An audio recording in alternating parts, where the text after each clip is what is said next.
परमात्मने नमः। श्री रामचरितमानस अध्याय सुंदरकांड पेज 684 आगे। हे हनुमान, बताओ तो रावण के द्वारा सुरक्षित लंका और उसके बड़े बांके किले को तुमने किस तरह जलाया। हनुमान जी ने प्रभु को प्रसन्न जाना और वे अभिमान रहित वचन बोले। बंदर का बस यही बड़ा पुरुषार्थ है कि वह एक डाल से दूसरी डाल पर चला जाता है। मैंने जो समुद्र लांघकर सोने का नगर जलाया और राक्षस गण को मारकर अशोक वन को उजाड़ डाला, यह सब तो हे श्री रघुनाथ जी आप ही का प्रताप है। हे नाथ, इसमें मेरी प्रभुता बड़ाई कुछ भी नहीं है। हे प्रभु, जिस पर आप प्रसन्न हो उसके लिए कुछ भी कठिन नहीं है। आपके प्रभाव से रुई, जो स्वयं बहुत जल्दी जल जाने वाली वस्तु है, बड़वा नल को निश्चय ही जला सकती है, अर्थात असंभव भी संभव हो सकता है। हे नाथ, मुझे अत्यंत सुख देने वाली अपनी निश्चल भक्ति कृपा करके दीजिए। हनुमान जी की अत्यंत सरल वाणी सुनकर हे भवानी, तब प्रभु श्री रामचंद्र जी ने एवं अस्तु ऐसा ही हो कहा। हे उमा, जिसने श्री राम जी का स्वभाव जान लिया उसे भजन छोड़कर दूसरी बात ही नहीं सुहाती। यह स्वामी सेवक का संवाद जिसके हृदय में आ गया, वही श्री रघुनाथ जी के चरणों की भक्ति पा गया। प्रभु के वचन सुनकर वानर गण कहने लगे, कृपालु आनंद कंद श्री राम जी की जय हो, जय हो, जय हो। तब श्री रघुनाथ जी ने कपिराज सुग्रीव को बुलाया और कहा, चलने की तैयारी करो। अब विलंब किस कारण किया जाए। वानरों को तुरंत आज्ञा दो। भगवान की यह लीला रावण वध की तैयारी देखकर बहुत से फूल बरसाकर और हर्षित होकर देवता आकाश से अपने अपने लोक को चले। वानर राज सुग्रीव ने शीघ्र ही वानरों को बुलाया। सेनापतियों के समूह आ गए। वानर भालुओं के झुंड अनेक रंगों के हैं और उनमें अतुलनीय बल है। वे प्रभु के चरण कमलों में सिर नवाते हैं। महान बलवान रीछ और वानर गरज रहे हैं। श्री राम जी ने वानरों की सारी सेना देखी, तब कमल नेत्रों से कृपा पूर्वक उनकी ओर दृष्टि डाली। राम कृपा का बल पाकर श्रेष्ठ वानर मानो पंख वाले बड़े पर्वत हो गए। तब श्री राम जी ने हर्षित होकर प्रस्थान कूच किया। अनेक सुंदर और शुभ शकुन हुए, जिनकी कीर्ति सब मंगलों से पूर्ण है। उनके प्रस्थान के समय शकुन होना यह नीति है, लीला की मर्यादा है। प्रभु का प्रस्थान जानकी जी ने भी जान लिया। उनके बाएं अंग फड़क फड़क कर मानो कह देते थे कि श्री राम जी आ रहे हैं। जानकी जी को जो जो शकुन होते थे वही वही रावण के लिए अब शकुन हुए। सेना चली, उसका वर्णन कौन कर सकता है। असंख्य वानर और भालू गर्जना कर रहे हैं। नख ही जिनके शस्त्र हैं, वे इच्छा अनुसार सर्वत्र बेरोक टोक चलने वाले रीछ वानर पर्वतों और वृक्षों को धारण किए हुए आकाश मार्ग से और कोई पृथ्वी पर चले जा रहे हैं। वे सिंह के समान गर्जना कर रहे हैं। उनके चलने और गरजने से दिशाओं के हाथी विचलित होकर चिंघाड़ रहे हैं। दिशाओं के हाथी चिंघाड़ने लगे, पृथ्वी डोलने लगी, पर्वत चंचल हो गए, कांपने लगे और समुद्र खलबला उठे। गंधर्व देवता मुनि नाग किन्नर सब के सब मन में हर्षित हुए कि अब हमारे दुख टल गए। अनेकों करोड़ों भयानक वानर योद्धा कटकटा रहे हैं और करोड़ों ही दौड़ रहे हैं। प्रबल प्रताप कौशल नाथ श्री रामचंद्र जी की जय हो, ऐसा पुकारते हुए वे उनके गुण समूहों को गा रहे हैं। उदार परम श्रेष्ठ एवं महान सर्पराज शेष जी भी सेना का बोझ नहीं सह सकते। वे बार बार मोहित हो जाते, घबरा जाते हैं और पुनः पुनः कच्छप की कठोर पीठ को दांत से पकड़ते हैं। ऐसा करते अर्थात बार बार दांतों को गड़ाकर कच्छप की पीठ पर लकीर सी खींचते हुए वे कैसे शोभा दे रहे हैं।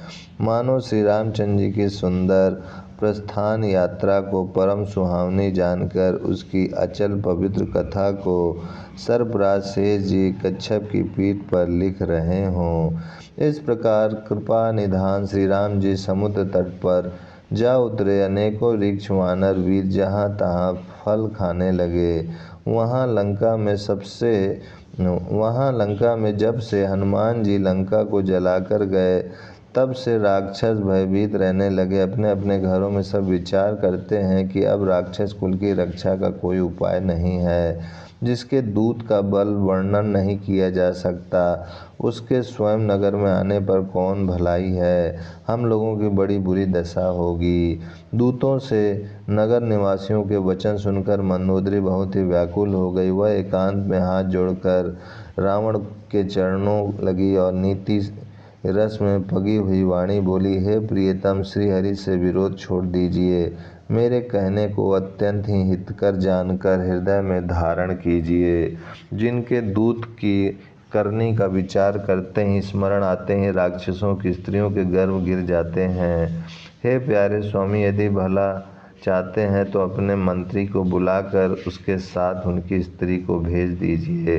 सीता आपके कुल रूपी कमलों के वन को दुख देने वाली जाड़े की रात्रि के समान आई है। हे नाथ सुनिए, सीता को दिए लौटाए बिना शंभु और ब्रह्मा के किए भी आपका भला नहीं हो सकता। श्री राम जी के बाण सर्पों के समूह के समान हैं और राक्षसों के समूह मेढक के समान। जब तक वे इन्हें ग्रस नहीं लेते, निकल नहीं जाते, तब तक हट छोड़कर उपाय कर लीजिए। मूर्ख और जगत प्रसिद्ध अभिमानी रावण कानों से उसकी वाणी सुनकर खूब हंसा और बोला, स्त्रियों का स्वभाव सचमुच ही बहुत डरपोक होता है। मंगल में भी भय करती हो। तुम्हारा मन हृदय बहुत ही कच्चा कमजोर है।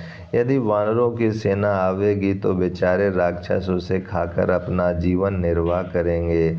लोकपाल भी जिसके डर से कांपते हैं, उसकी स्त्री डरती हो, यह बड़ी हंसी की बात है। रावण ने ऐसा कहकर हंसकर उसे हृदय से लगा लिया और ममता बढ़ाकर अधिक स्नेह दर्शाकर वह सभा में चला गया। मंदोदरी हृदय में चिंता करने लगी कि पति पर विधाता प्रतिकूल हो गए। ज्यों ही वह सभा में जाकर बैठा, उसने ऐसी खबर पाई कि शत्रु की सारी सेना समुद्र के उस पार आ गई है। उसने मंत्रियों से पूछा कि उचित सलाह कहिए, अब क्या करना चाहिए। तब वे सब हंसे और बोले कि चुप किए रहिए, इसमें सलाह की कौन सी बात है। आपने देवताओं और राक्षसों को जीत लिया, तब तो कुछ श्रम ही नहीं हुआ, फिर मनुष्य और वानर किस गिनती में हैं। मंत्री, वैद्य और गुरु ये तीन यदि अप्रसन्नता के भय या लाभ की आशा से हित की बात न कहकर प्रिय बोलते हैं, ठकुर सुहाती कहने लगते हैं, तो क्रमशः राज, शरीर और धर्म इन तीन का शीघ्र ही नाश हो जाता है। रावण के लिए भी वही सहायता संयोग बनी है। मंत्री उससे सुना कर मुँह पर स्तुति करते हैं। इसी समय अवसर जानकर विभीषण जी आए। उन्होंने बड़े भाई के चरणों में सिर नवाया। फिर वे सिर नवाकर अपने आसन पर बैठ गए और आज्ञा पाकर ये वचन बोले, हे कृपालु, जब आपने मुझसे बात राय पूछी ही है तो हे तात, मैं अपनी बुद्धि के अनुसार आपके हित की बात कहता हूँ। जो मनुष्य अपना कल्याण, सुंदर यश, सुबुद्धि, शुभ गति और नाना प्रकार के सुख चाहता हो, वह हे स्वामी पर स्त्री के ललाट को चौथ के चंद्रमा की तरह त्याग दे। अर्थात जैसे लोग चौथ के चंद्रमा को नहीं देखते, उसी प्रकार पर स्त्री का मुख ही ना देखे। 14 भुवनों का एक ही स्वामी हो, वह भी जीवों से वैर करके ठहर नहीं सकता, नष्ट हो जाता है। जो मनुष्य गुणों का समुद्र और चतुर हो, उसे चाहे थोड़ा भी लोभ क्यों ना हो तो भी कोई भला नहीं कहता।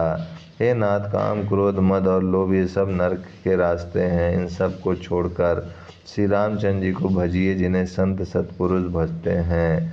हे तात, राम मनुष्यों के ही राजा नहीं हैं, वे समस्त लोकों के स्वामी और काल के भी काल हैं।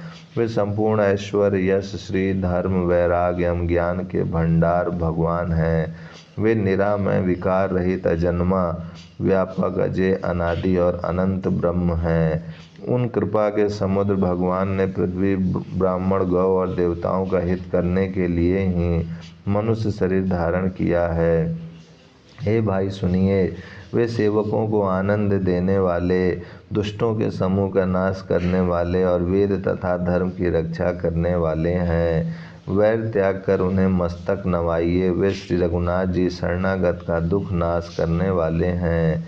हे नाथ, उन प्रभु सर्वेश्वर को जानकी जी दे दीजिए और बिना ही कारण स्नेह करने वाले श्री राम जी को भजिए। ओम शांति शांति शांति।